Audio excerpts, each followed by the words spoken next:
तो पानी तक पूरे मिला सर सही से तुम खाते हो सर हाँ ठीक है सीधी ना करते हैं सीधी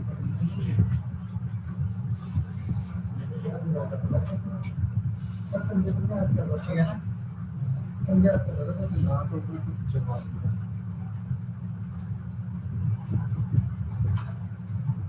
हो गया ना ठीक है sir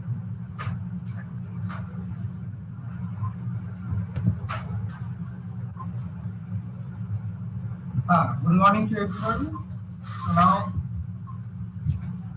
today again is a human resource management block number 3 we have to discuss. I am Aradhan Biswas, academic counselor of IGNOU.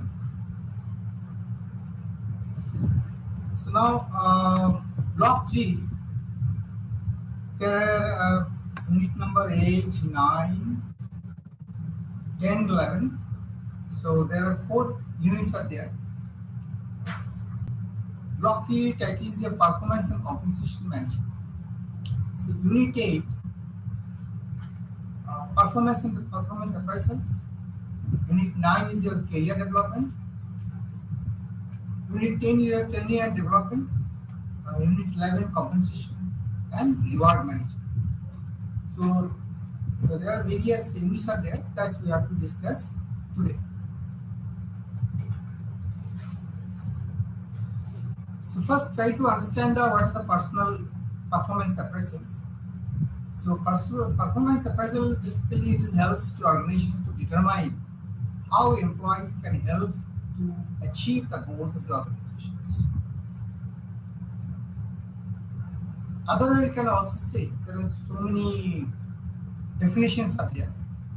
So another definitions are there. The organizations are established to achieve certain objectives. The achievement of the goal or the target depend upon the performance of the individual employees. Hence, it is quite necessary to understand as to what extent employees have been successful at their jobs or achievement of their goals.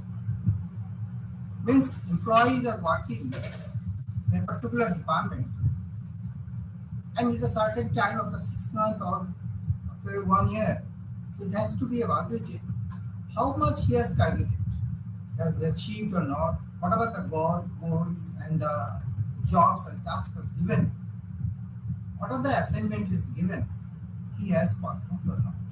So that's why the personal appraisal systems is there, where employees have to rate in their own, which they have done, and their supervisors also be endorse the things, and it will be go forward to the seniors, and finally it will be reserved in the personal department, HR department. So thus performance appraisal forms the important part of this HRA. So there are so many forms in this, different level, every department having a different personal appraisals. So now what are the objectives? So performance appraisal has a number of specific objectives. So these are given below. Number 1 is to review past performance. Second is to assess the training needs. Suppose after the 6 months or 1 year, it has been observed that some training is required for particular employees, that you have to provide it. The third is that to help the develop individuals.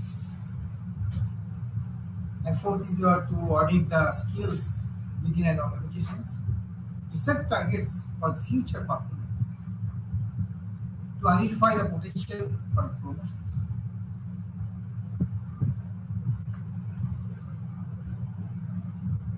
The performance appraisal, there is some process are there which are tabulated in a circle.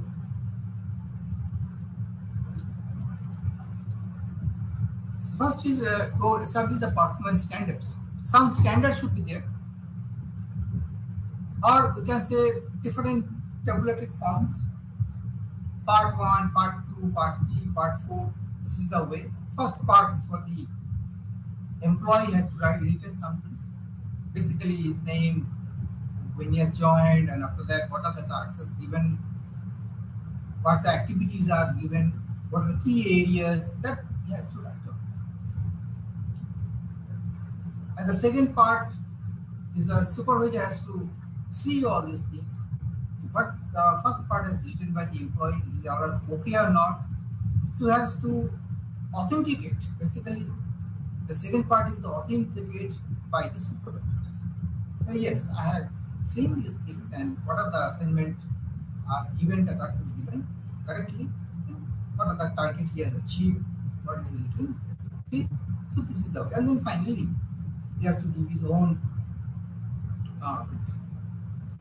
So measurement actual performance, then communicate the performance expectations, and then your comparisons between the performance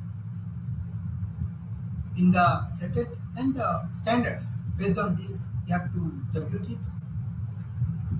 Then if any corrections, the corrective actions is required, if initiate the corrective actions is required, then it will go to the establishment. So this is the way it is a cyclic order. The performance appraisal process are there. So first you have to circulate in the day, and then in the due course of time, the performance standards. Then fill some measuring, measure the things. What are the actual performance? Then communicate the performance expectations. So this is the total process. Now, important and use of the performance appraisals. It can be used for the career advancement. It can be used for the transfer. It provides the guidelines for the training and the development. And it encourages the employees to work hard. Performance appraisals facilities in the determination of the incentives. So there are so many things we are getting from these performance appraisal systems. And it is also helpful for the development of the organizations. There are many fold. From these performance appraisal systems, what are the data you are getting from the work point of view, and future also you can take the decisions what should be done, and what from the transfer point of view, from the promotion point of view, from the increment point of view, from the incentives point of view, from the trainings, if the training is needed or not, everything you can give some feedback. It also for the development of the organizations also. So what are the benefits of an effective appraisal scheme? Can be some of, we can now sum up the thing. What are the benefits? So if you write it that way, for the organization's point of view, what are the benefits? That is your improved performance throughout the organizations, improvement in the tasks performed, identification of ideas for improvement, expectations and the long-term plans, training and development needs, a culture of continuous improvement and success can be created and maintained. So people with potential can be identified. So all these things are the beneficial point, and the effective appraisal scheme are given this type of categories. So there are three main. One of from the organization point of view. Now we have to see what the appraisals. What are the benefits of the appraisals? This is an opportunity to develop. Identification of the ideas for the improvement, the opportunity to link team and the individual objectives, the opportunity to clarify, then opportunity to reprioritize the targets, a mean of forming a more productive relationships with the staff based on the mutual trust and understanding. So from the appraiser point of view, this is the benefits. Now for the appraisee, from the who is the appraisee? For what are the benefits? For appraisee, the following benefits: increased motivations. So as a appraisee, suppose your supervisors, he can increase the motivations, increase the job satisfactions, and increase the sense of personal value. So there are three categories. First, we have seen the organizational benefits, then appraisers, then appraisee. There are three categories, and where the benefits are in different way. Okay? Now, performance appraisal methods. There are so many methods out there to for the computation purposes, for the evaluation purposes. One is the critical incident method, CIM says. Another method is your checklist, then graphic rating scale, that's given in a graph way you can present it. Then your forced choice methods, FCM. Another is behaviorally anchored rating scales, group order ranking, individual ranking, paired comparisons, and management by objectives. There are so many methods are there. Here just I am giving the list only. Out of that, the important methods are basically from the examination point of view. Knowledge point of view, I have to go through this all the. You have to know all the methods, but from the examination point of view, or as a short note, so the methods are very important. That is your very anchored rating skills. That is important methods. Then your individual ranking, paired comparisons, and managing by objectives. So there are last 3, 4, 5 to 9 onward, all these things, methods are important. Or practically, it is in the practice. The management by objectives, it is a process that converts organizational objectives into individual objectives. It can be thought of as the consisting of 4 steps. That's a goal setting, action planning, self-control, and periodic reviews. So this is the way that's MBO coming up. Now coming to your 360-degree appraisal systems. This is also very popular appraisal systems. Mostly multinational companies are adopted. So it is a feedback process. Basically, it is a feedback process involving. One of the additional things is feedback process involving collecting perceptions about a person's behavior and the impact of that behavior on his boss, colleagues, fellow members of project teams, internal and external customers and suppliers. So this is from the all angle, basically 360 degree, it means from the all angle the feedback in regards to your employees are obtained. That all this data are obtained in this process, we can say 360 degree appraisal systems. So whatever he has written, his boss is also endorsing these things. This is one of the feedback. Then the feedback can be taken from the colleagues also, from with the team members, or the fellow members, or in the project teams.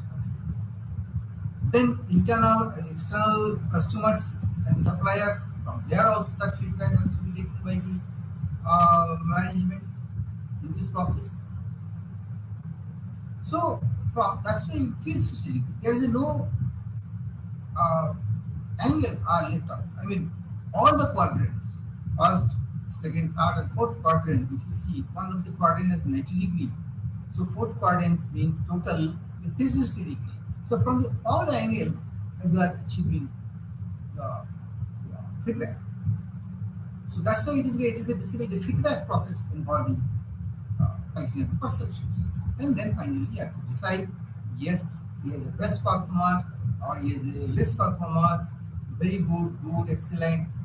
You can declare it, and based on these, it may be promoted, it may be transferred, it may be getting another new project head.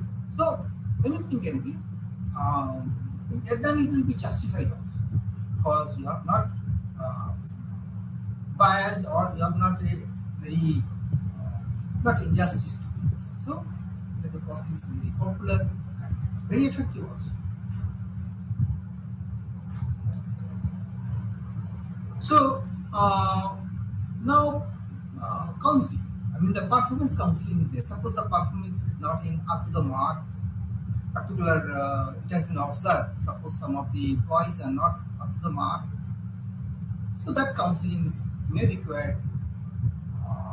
So the main objectives of the performance counseling is to help the employees to overcome his weakness and reinforce his strengths. Suppose he has not somehow the target, he has not achieved the target by the 6 month or on the end of the year, it has been evaluating and it has been seen that he has not achieved some of the part of his jobs, or he has not milestone, or the milestone has fixed, has not reached. So then it has to be evaluated. It has to be inquired why he has not reached. What is the problem behind it? And then firstly the counseling is required, exact root cause to be identified, and help the employees to grow, to reinforce his strength. So in this sense, it is a development process. So we can say it's a development process where the supervisors and the subordinate discuss the past performance with a view to help the subordinate to improve and become more effective in future. So now it is clear, basically, when the performance is not up to the mark, so it's a duty for the immediate boss or supervisor, or from the HR persons or expert counselor. They can come and sit together, discuss with the candidate, with the employees, and give you some solutions. So career development is a function of the human resource management, which aims at providing the opportunities for people to develop their careers. So now this is another aspect of the career development. So where the talking about the development means, as an employee, you should know or aware, or you can be seen that okay, after 2 years, if I perform these things or if I do these things, so I will be the deputy manager, or maybe after 5 years, I will be the manager. So that career advancement or basically your career development, that part is really required, so that you can get the opportunity. So you have to aim for providing the opportunities for the people to develop their careers. So career planning and the succession planning are two major parts of the career. So within the framework, within the umbrella of career development, there are two things. So career development, we can say there are two parts. One is the career planning and the succession planning. There are two things.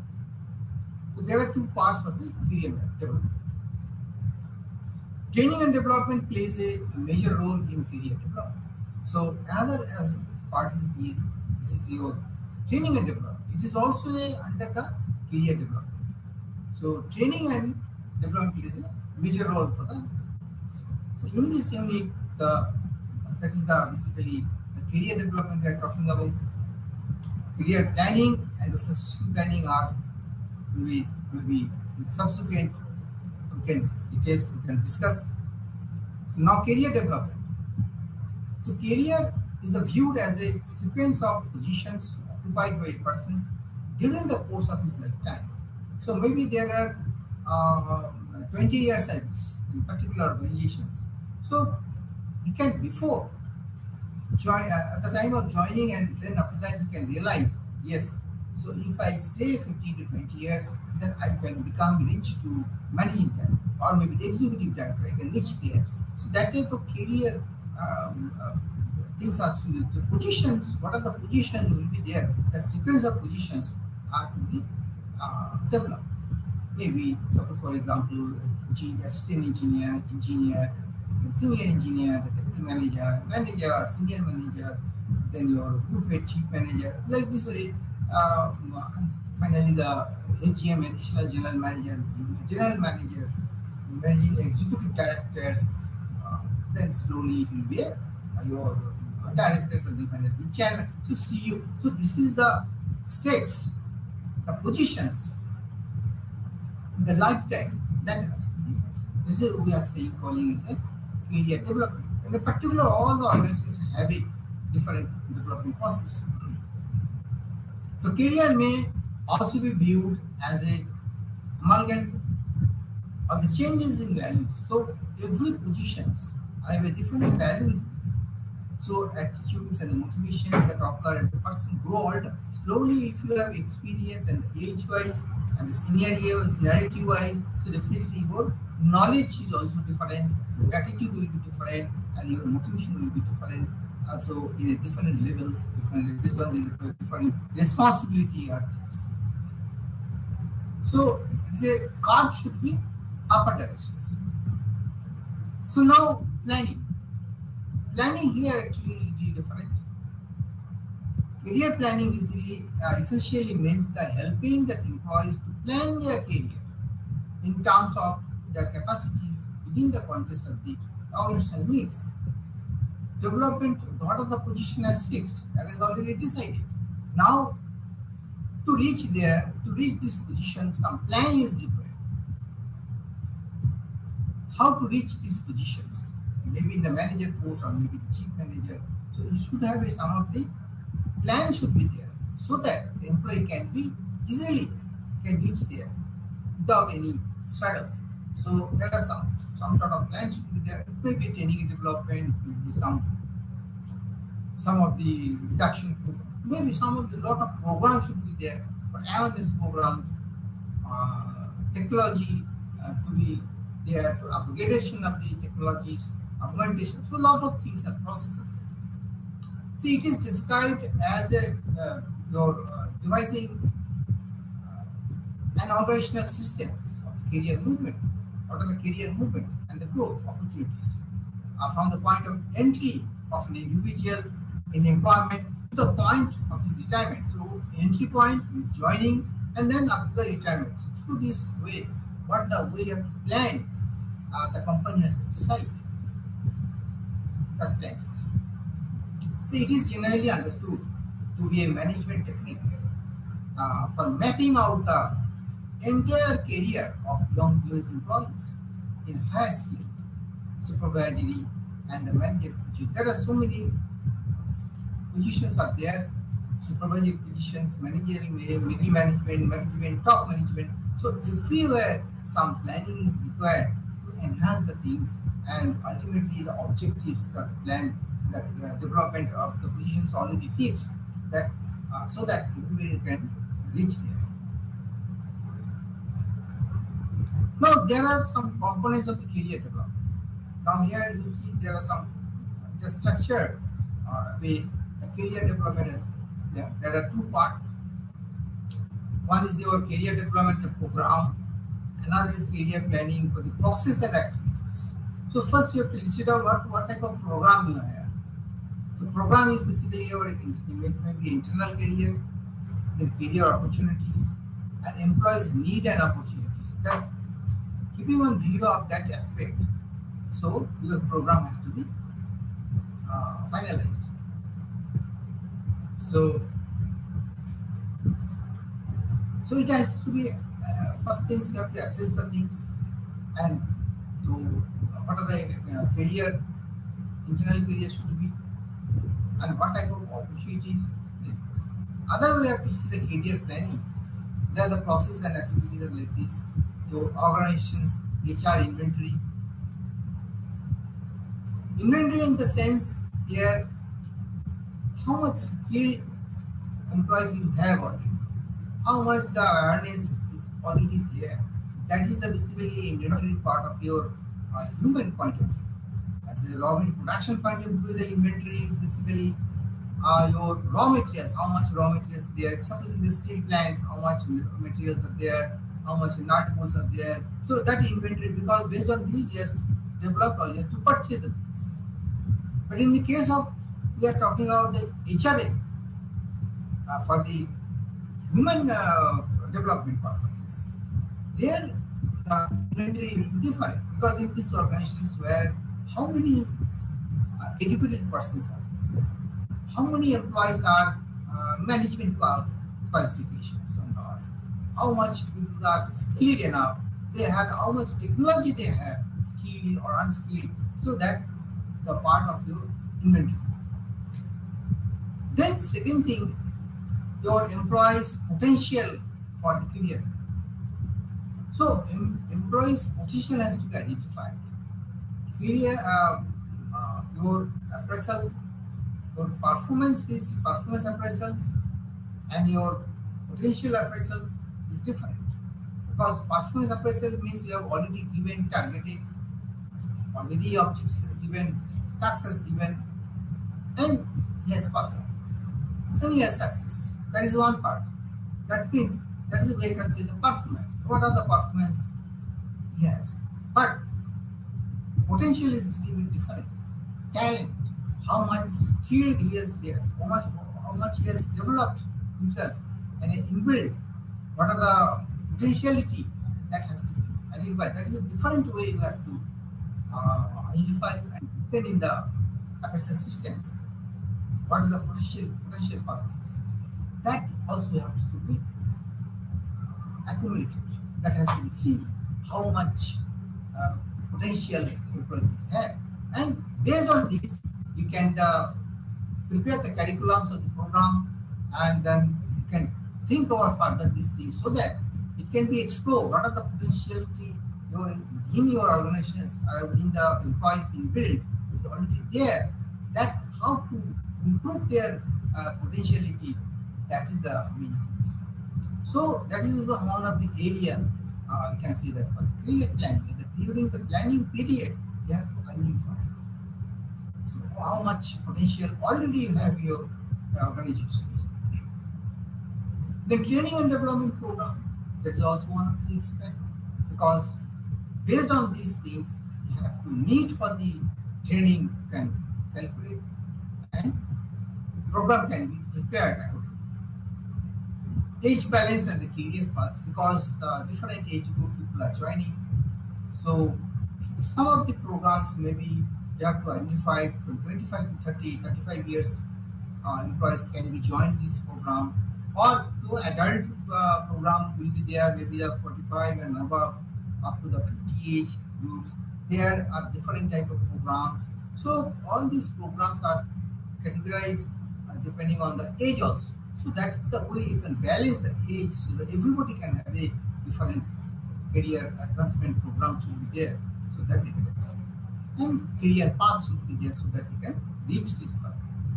Review of the career development path in actions, because once you have prepared all these things, that has to be audited, because the programs are really fine, okay or not, or it is really developing or not. So that's why some review is there. From the review itself, what are the loopholes, what are the problems, that can be, you can fine tune the things, and accordingly you can proceed. Counseling, as I say, the counseling is really important, because if something are missing, because so that gaps, what are the gaps are there, that gap has to be filled through this motivations, and maybe some of the awareness, so some knowledge, what are the way you have to fill the gaps. So counseling, through this counseling, that can be identified.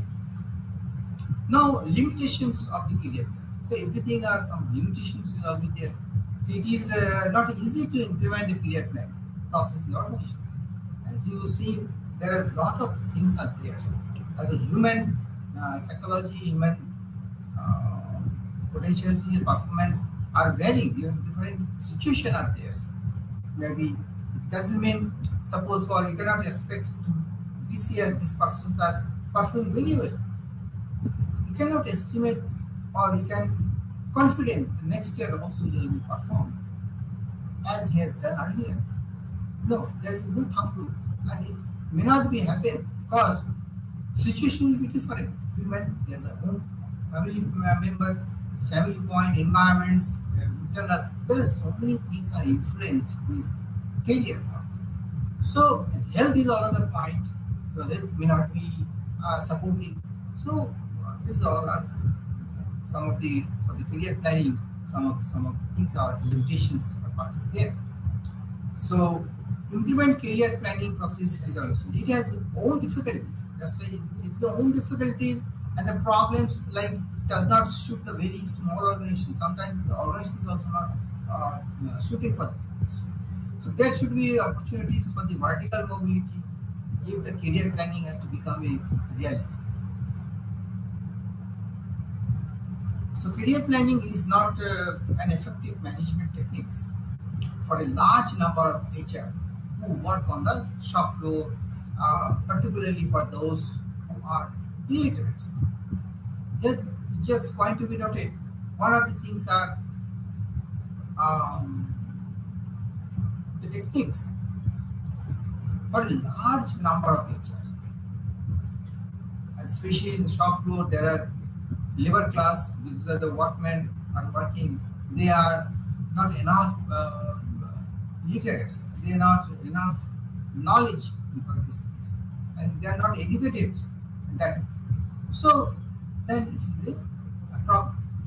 So perform what are the performing and and another thing is performance jobs for which the labor supply is abundant, where the labors are things. There another thing is there. Uh, there are a lot of other issues are also there. So growth expectations of the members or the family in a family concern produce the adverse results. As I said, sometimes family problems also there. Since the members of a family expected to move, so these all are basically career planning. What are the loopholes or the shortfalls are? Now succession planning. So it is also very important for as an organization, any organizations, because you should have a good succession planning, so that the gap should not be there. If somebody has retired or someone has left the organizations, so this position has to be filled immediately. So you have to prepare for that. If suppose, for example, if you know the some of the managers from the different departments are retiring, maybe within a span of 1 or 2 years, so about 4 or 5 top level executives are retiring. So as an organization, as the HRM, you have to plan accordingly because you have to prepare, you have to develop some of the manpower or position, that positions can be handled. As soon as it has been retired from these positions here, he can take it.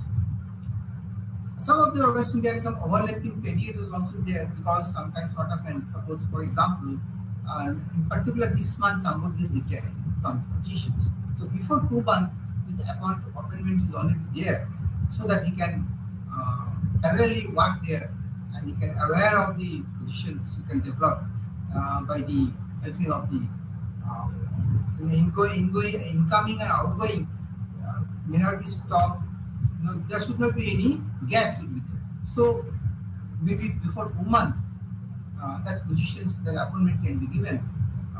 Okay, from the after 2 months, it will be active manager, active manager in particular this position. Now you are in charge of these things. You can do this work associated with that persons who are likely to be retired by the 2 months. So that is the way they can accustom on, they can automatically learn the things from seniors, so that as soon as he has left the organizations, by virtue of retirement or something, so that they can handle and they can tackle the situations very nicely. And that confusion already built up. So succession planning is an ongoing process identifying the necessary competitions, necessary competencies, then works to access, develop, and retain the talent pool of the employees in order to ensure the opportunity of the leadership for the critical position. So, what are the critical positions that has to be filled very advanced way? I mean, you have to prepare for that, and that type of leadership skill should be there. So, you have to prepare for that. Now, there is some specific strategy you have to take. Succession planning is not very easy. You should have some good strategy should be there. So it's a plan that managers can flow, implement, and customize to meet the needs of the organizations, divisions, the department. The continuous existence of an organization over a time required succession of the persons to fill key positions. So that means all the key positions are before that you have to go and plan and prepare. The purpose of the succession planning is to identify and develop the people to replace current incumbents in key positions for a variety of reasons. So, and then we have to discuss about the training. Now, training is the most important functions that directly contributes to the development of the human resource. This also happens to be a neglected function in most of the organizations, because most of the organizations are saying training is a waste of money. Training, because most of the companies they profit marketing, because you do the work, what are the output, sell it out. Means development part by this training, because they sometimes it has happened also, if you nominate for the training purposes, so maybe 15 days, 20 days, he will be absent from the particular area. They have to take a leave for that. Then only he can join the training program. So sometimes the seniors are reluctant to relieve this employee, his assistants, his subordinate. He is not readily available, because he is always thinking, if I relieve this subordinate, then for 15 days my work will suffer. Who will do this? So this is the way sometimes thinking, maybe the seniors are thinking, okay, better the particular employee who is not loaded enough, they are nominating the things. So there is another issues for actual need of the trainings are very important. So that's why it is written some of the here it is neglected functions. Sometimes training is a short-term process utilizing a systematic and organized procedure by which the personnel acquire the technical knowledge and the skills for a definite purposes. So training are provided because of it to enhance the knowledge, skills, and for the definite purposes. So training is essential because technology is developing continuously and at a fast rate. And it is also essential because globally the technology are really in advanced stages, and all the time you have to update your employees so that they can also work, the productivity can be increased. So there are some other reasons also for which the training becomes necessary. That is the employment. Now, various factors in the need for the training. For need for training, what are the factors that we have to decide? So, employment of the experience and the new labor requires detailed instructions. People have not to work, but work effectively with the minimum supervisions, minimum cost, waste, and spoilings, and to produce the quality foods and services. Because you see, here actually what to say, the people. But what are the inputs? The motor should be there. Motor should be there. He can independently can work. Always he cannot ask his boss, please, sir, समझा दीजिए. Please, sir, I am not understanding the things. How to do it? So that situation should not be there. He can be able to work his own. He's not dependent on the things individually and independently. He can do this work. So that's why the training is required. Within the training, his confidence to be built up, and all the procedures can be described in such a way so that he need not to disturb the others, or he can be confident. So this is the way you can reduce the time, explaining time, and good quality work can be expected from those who are already trained persons. Fast changing techniques in the productions and other operations require training into newer methods of business. So techniques are there. Now fast changing techniques, because techniques, everybody knows the tricks, how to do it very fast, that is required. So that from the training itself, that tips are given how to do it nicely. Now another aspect is the old employees. So old employees need refresher training, sometimes the 50 and above, because another 10 years they have to service. So now it is a headache. Headache means in the sense that management has to decide. So apparently after 50 years there's energy, they are to learn the new technology are very difficult. So maybe they are reluctant also, because their speed of work to adopt the technology very fast are very problem. So that's why. So old employees in a different training program should be there.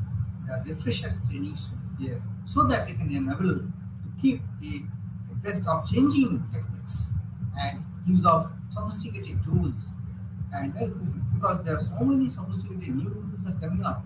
So old employees are very difficult to do. So that's why need for old employees also. So training is necessary when a person has to move from one job to another job, or transfer, promotion, demotions. Again, some training is required. If you send something with a promotion to somebody in a different field with a senior positions, so that time also some training is required, so that he can go there and independently he can work the things. So this is the way to need of the training can be identified. Idea is, so different training program in a different purposes. Now, arranging training programs, there are performance reviews, some of the sources identifying for the how to identify the training needs. So performance review is one of the report. From there you can get it. Now we are talking about the inputs. Suppose you are preparing as a manager, you are preparing a different program, training program, but you don't know what type of program you have to prepare it. So first, if you have some of the review, some lot of review or references are there, type of employees, their capacities, and so that if you once do all these report you have, then it will be very easily you can fix the programs. So that's why the person's performance review reports one of the input for the training program. Potential appraisal, as I said, potential appraisal is also required. Who are the very skilled enough and potentially very good persons, for them different training programs should be there. Then job rotations, that is also important, because how many times where they have worked and what they have learned, how many throughout the year, what are the departments he has come across and what are the he has learned. So job rotation is also important, so that he can learn. All training methods can be broadly classified. So what about the training methods?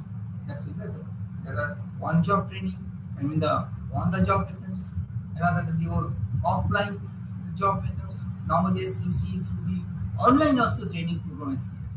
So there are two if the remote areas, it is not approachable, they are not having a more time to come up in the cities and metros. So that time, online training program is also there for connecting with the organizations, rather than call them in the hotel or something in the cities.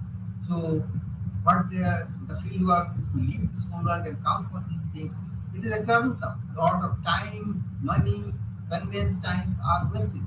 So that's why the online training program most of the companies are adopting, so that they can perform better where they are working in this way. It may be in the morning time, it may be the evening time, or it may be in the holidays they can connect it, so that the present work cannot be hampered, and it will be not trouble these things. And in the free time they can have learn the new things also. So if you have realized that the training is quite a stupendous task, you see there are huge tasks which cannot be done by a single department. So you have all right to thinking of all the departments should have given requisitions. This my department is this. They are talented people. They are skilled. They are required more training program, or this is the performance as deteriorating. So you will be nominated for this training. So departmental things are also involved in this training program to give their viewpoints, and finally HR can be prepared. So involving this people. So in fact, the total responsibility for training program has been shared among. So responsibility has to be shared. All the departments should have a nodal training manager should be there. Every department should have its own training manager. They will be identified who are really capable of, really required for this. And that feedback they can give to the HRD departments. The top management who should frame the authorized the basis of training program policies has to be there, review and approve the board outlines of the training plans and the program, and approve the training program budgets. So because there are some money is also involved, so top management have to create that type of things and has to report. So here actually any training program, successful training program, top management involvement is also required. If they are not involved, if they are not taking so much interest, then you cannot say it's a very good training program, and it cannot be success also. So top management involvement is very much important. Their interventions, their interest is also very important. So various areas for the training evaluations need, that is your, which are the areas? There are 7 main areas. Out of that, the main training, pre-training practice. Retraining factor, before the training, you have to preparations are there, the learning motivations, expectations, maybe your training materials, that the study materials, training materials has to be prepared, and how and what type of things, that also is all are pre-training factors. Because preparing the training materials also different things, because different programs are there. So it should shoot for the programs. You have to see what type of employees, what type of participants are there. So keeping a view of these things, material has to be prepared so that they can learn very easily, simple what should be there, and it should be pictorial form also. Written, some pictures should be there, written something. So materials has to be a good document, so that easily can learn the things. That's also important. So preparation is very important. Then curriculum, including what type of, how many days should be there, 3 days program or 4 days program, and how many times should be, so what type of faculty is required. So that curriculum are very important. Specific events, if any, after the, between the programs, some site visits, some practical, maybe some of the plant visits should be there, so that practically they can also see, again come back and again the theory. So practical theory, visit. So all these things are to be, so all these events are to be prepared, and some specific sessions should be there. It should be 3 days or 4 days or 5 days, Monday to Friday. So the session has to be calculated, first up, second up, lot of people. Training management. So area of satisfaction, dissatisfactions, training facilities, other facilities, all are part of your management. then your learning climate, and training methods, then training effectiveness, all are participant development, then conceptual development, learning of skills, change values, change of behavior, applications, all are your outcomes of the training programs. Then organizational development, jobs effectiveness, team effectiveness, organizational effectivity, post-training factors, that are what are how many costs you have involved for the training program is complete now. Now you have to see how much cost has involved, how much it is really from the budgetary is targeting or not. It is over budget or under budget or cost is over or not. That is also another part to see it on the organizational point. Organizational support is anyhow organizational support is required. Organizational factors hindering or the facilitating the training. Retaining programs are designed as a mean of the avoiding the personal obsolescence. Because in this case, obsolescence is basically suppose some training. Some, for example, the computer. 3 years before that, some employees has already trained. He has attended some of the programs, computer. But after 3 years now, it has realized that computer training is no further is valid because a lot of changes are there. For example, now earlier Windows 7, now Windows 11 has come. So many advancements are there, a lot of features are there. So maybe the computer training program, new training program is required. Even though you have to 3 years before you have attended some of the classes, but it's not sufficient. So that's why some retraining program is required so that they can have a rejuvenate in new way they can learn, and that the obsolescence can be boring and advancement of the training that they can learn more. So you can avoid these things, avoiding their stagnation, their fatigues or obsolescence that can stop. Sometimes it is not also not in place. Another way you can say that suppose that window has changed. I mean the new computer set has launched.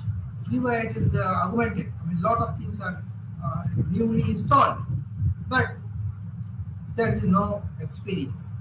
Earlier experiences may not be fit for these things, computer operations. So you have to have it over-related. So it is a tendency of the individual worker to become outdated in terms of the jobs. So this is true of the employees and every in the organizations also.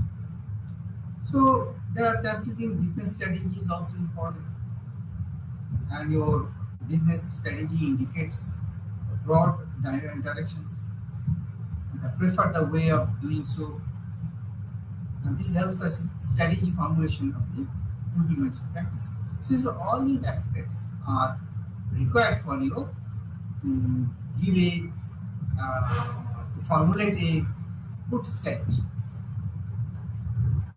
Now compensation is another aspect. Compensation packages are important because salaries are DA, what are the basic pay, and your DA, what are the French benefits, what are the increments, bonus, gratuity, everything are, you can see it is a compensation package, the salary package. Normally you can just count salary or pay package, but in terms of management terms, we are saying it's a compensation package. Means you have to how much compensation you are getting. This based on the work and money, job, and as far as the job, what are the level you have, maybe worker, maybe the supervisor, maybe manager, top manager, job assigned, and how much package you have, how much salary you have. That is basically your compensation package. There are see all these things. Now it starts the incentives to motivate the employees to move forward, and they make, even in the compensation package there should be mentioned increments. After 1 year, this much information will be there. This there, the grading and the scaling is also important. So there are so many aspects of it. When the employees with the increase in the productivity, suppose your productivity is increased, so some sort of productivity link increment should be there so that they can motivate more. Okay, if I increase my productivity, if my production is increased in the company, profit will be there. So I will also get a share of this profit. So that sharing part in terms of money or maybe some reward or appreciations also to be given. So that ultimately it's the for the motivation purposes. Then the compensation policy should be there to recognize the value of the all jobs relations and to take the account of wage rates paid by the companies as per the law, as per the labor law, company acts are there. How much minimum salary should be there is already defined by the act in the 1948. It has been there. The minimum wage should be, time to time it is amended or revised also. So apart from that, how much you are giving extra? I mean, idea one thing, I can say something. The compensation package should be good. Not only that should be good, attractive, keeping in view of the retentions. Because if we not give a good package and in the market wise, then there will be a chance of turnover. I mean, there will be attrition will be more, leaving the employee will be more. So compensation package in such a way so that your employee can be retained, they will be happy enough, motivated enough, so that they cannot leave the opportunity. That is one of the any as a good HR, I mean, in the good HR, those who are preparing the policies for this, they are keeping in mind so that our employees should be happy enough, should not leave these organizations stably.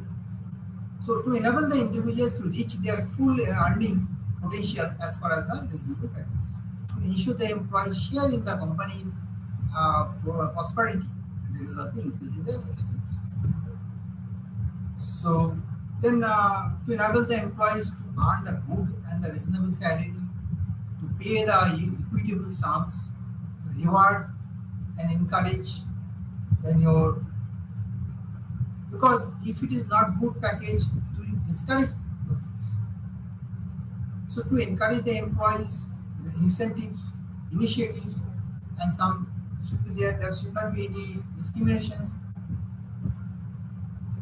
To discourage overtime working unless it is essential, because most of the cases the human psychology, suppose if he is not getting more money earning and it is required in this timely, so then we wait for the overtime. We will slow down his work intentionally so that we can get the overtime, and so that same job is what is working by the help of this overtime also.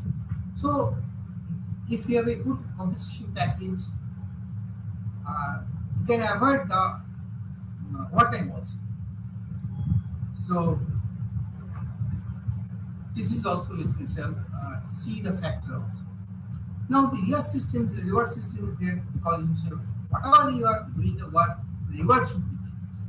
Reward in terms of money, it can maybe appreciations, maybe some of the letter or some good talks, some anything, anyway.